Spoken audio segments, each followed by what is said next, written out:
Kuala Lumpur, Malaysia was the venue for round 2 of the 2013 Formula 1 World Championship, and welcome to Formula 1 Talk and my review of this weekend's action from the Sepang Circuit in Malaysia. All drivers started on the intermediate tyres, meaning that every driver was free to choose his own tyre strategy. Pole sitter Sebastian Vettel got off the line well, but yet again the Ferraris of Alonso and Massa got a better start. And speaking of better starts, Red Bull's Mark Webber got off the line and challenged the red cars into turn 2.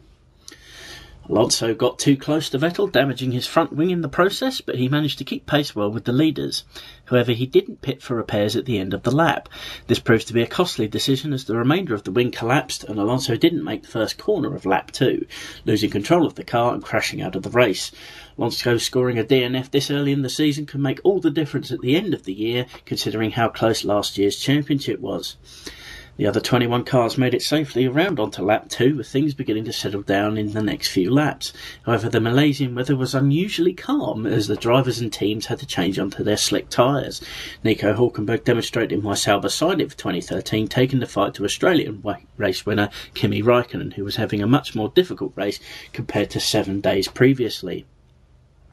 Mercedes' Lewis Hamilton's race took a strange turn as he pitted for slicks, but stopped in the McLaren garage.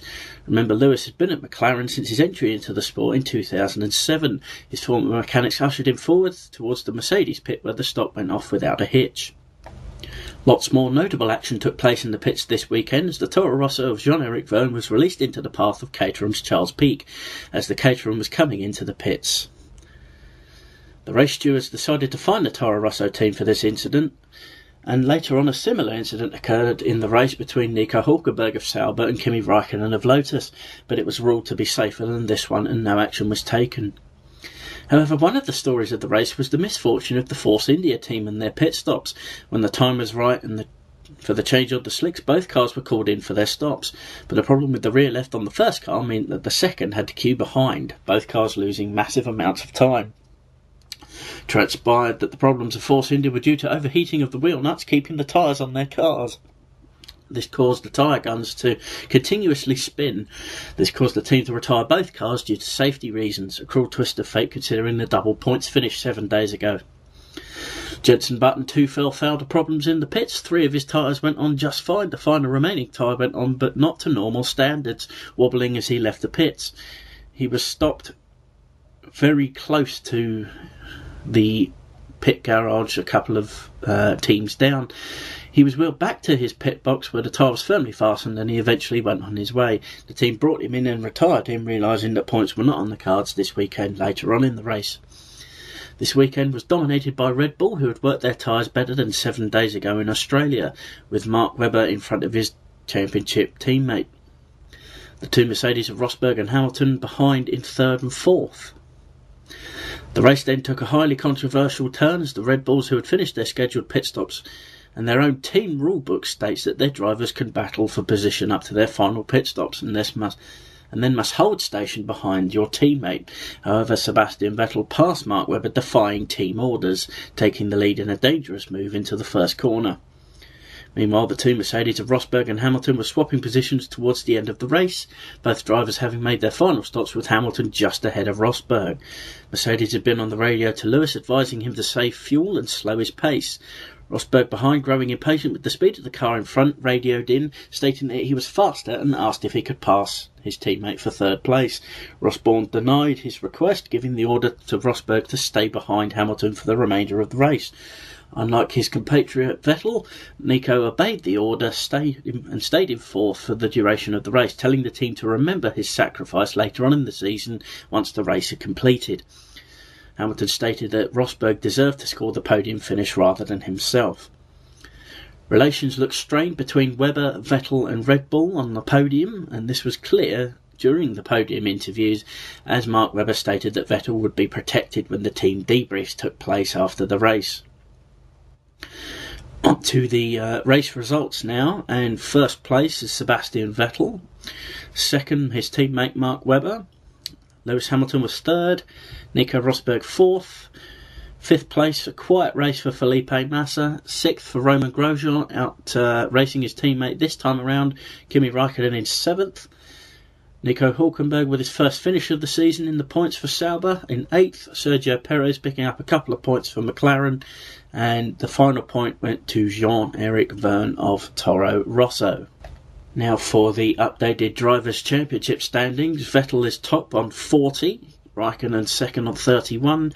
Webber third on 26. Hamilton fourth on 25. Massa fifth on 22. Alonso is 6th on 18, Rosberg 7th on 12, Grosjean 8th on 9, Sutil 9th on 6, and the top 10 is rounded out by Paul di Resta on 4.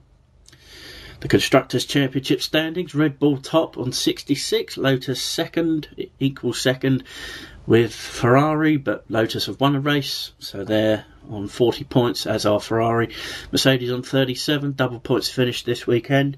Force India unlucky this weekend, they're still on 10. Sauber on 4, McLaren on 4, and Toro Rosso round out the only points finishers in 8th place on a single championship point.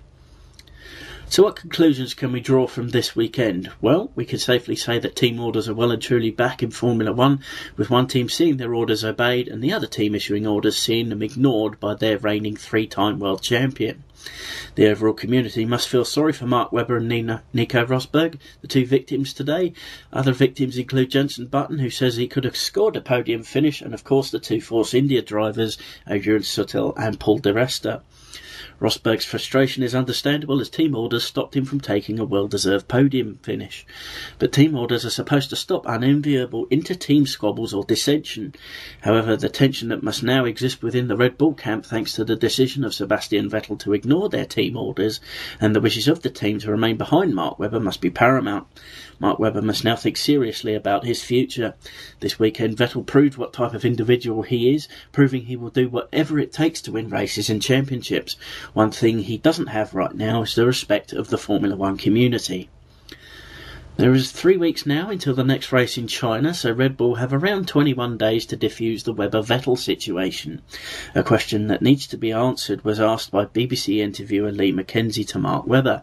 She asked him, can he win the World Championship with Red Bull Racing? A question that should have been worded like this: are you allowed to win the F1 World Championship with Red Bull Racing? On TV, Mark couldn't give an honest answer, and it's a question that I'm actually going to attempt to answer during the 3-week break, as events today have prompted me to think up and make a separate team orders / Mark Webber special, so keep an eye out for that in the next couple of weeks or so. As for the Malaysian Grand Prix review, that's it for this edition. Please rate, comment and subscribe, and I'll see you next time for more Formula 1 talk. Thanks for watching.